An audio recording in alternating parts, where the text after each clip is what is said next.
these Mhm. influences, these I wanted to uplift some of the people and TV shows and books and other art and places where I found vocabulary to understand myself, where I finally felt at home, where I finally saw myself, I felt myself reflected, you know. Mhm. It wasn't until I was reading a book in college, The Front Runner, that I felt like I could relate to the love story at the heart of that novel.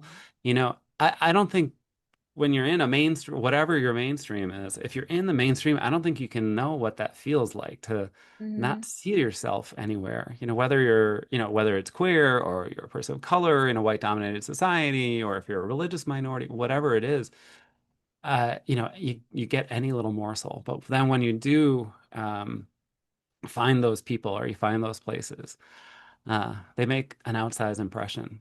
You know, Mhm. I loved writing that part of the book. That was probably the most fun because I got to go back and rewatch some of my favorite movies and really think like, why did I love Auntie Mame when I was, Oh. why was that so important for me when I was like 24 you know, or like Madonna. I've always been obsessed with Madonna and I hit Mhm. that's another podcast maybe. Yeah, But totally. I had the petticoats, right? yeah, you were a Madonna wannabe too. Awesome. Well, no, I don't know. I didn't want to be her, but I like the petticoats. Yeah, yeah. But she was, she was one of the few who stuck her neck out and she Yeah, advocated. She didn't say that she wasn't making it political or anything. She was just saying she was presenting life and right. queer fans, she wanted to present their life. She wanted to honor it and give it space and so we saw ourselves in Madonna's work. You know, she Mhm. invited us in. She invited us and shared her platform with people like us. So I can't I can't oversell like how important that visibility piece is. When I finally come out, when people finally come out, it's an important part of their story Mhm. to think back like, well, what were the things that kept you afloat? Where did you see yourself? And you thought, okay, if Jack McFarlane on Will and Grace, if he can survive in the world, like I'm gonna make it. If Mhm. I think everybody's got their kind of queer heroes where they finally saw themselves Mhm. and instilled some sort of hope. Yeah, it saddens me that we have that kind of stereotype in the world on, like you said, on everything, every level, all the different stereotypes. Mm. I wish we didn't have that. I think that if we start ignoring the stereotypes and just loving each other as people, then eventually the stereotypes will go away because they're not any good. We stop putting people in little boxes, right? We should just enjoy each other's company. Yeah. I was fortunate that I was spoiled. I grew up in a really diverse family. Mm.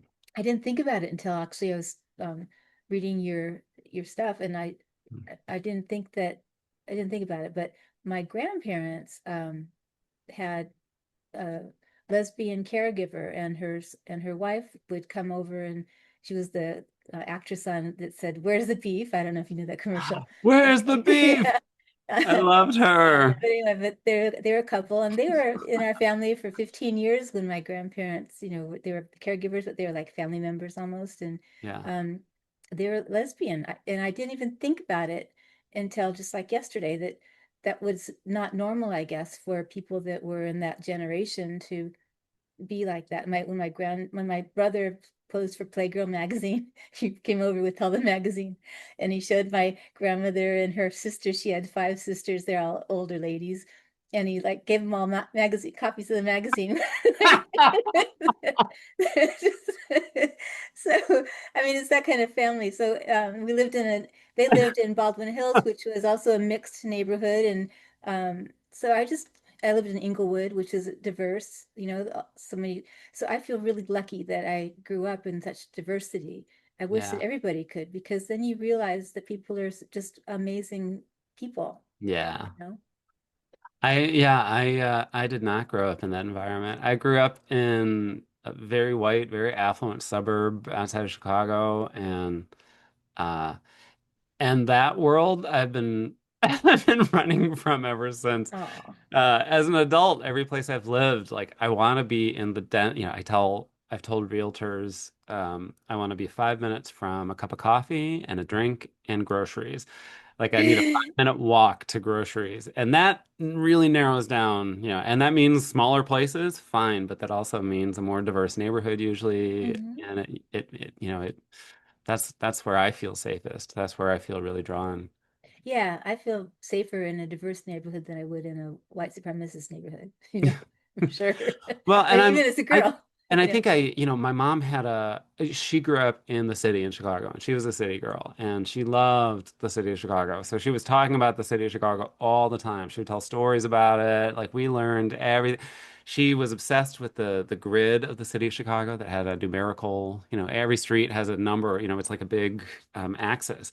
And so ask her for directions, and she'd say, "Well, that's at 2400 North and 1500 West, and so Oh, you want to wow. go to 2400 West and 1300 North." So everything was a mathematical equation, to get around the city. But I think her stories and her holding on to that identity, even though she was a suburban housewife, she really held on to that city identity, and I think that was an antidote for me, like Hmm. so I didn't succumb to the trappings of the suburbs. If I didn't come out, if I stayed a closeted life, or if I wasn't queer and I look like this, like I could have been a real asshole in the world. But there was No, something about my yeah. mom's, clinging to that identity as a city girl and me having this outsider identity that I didn't totally understand, and that kept me from getting sucked in.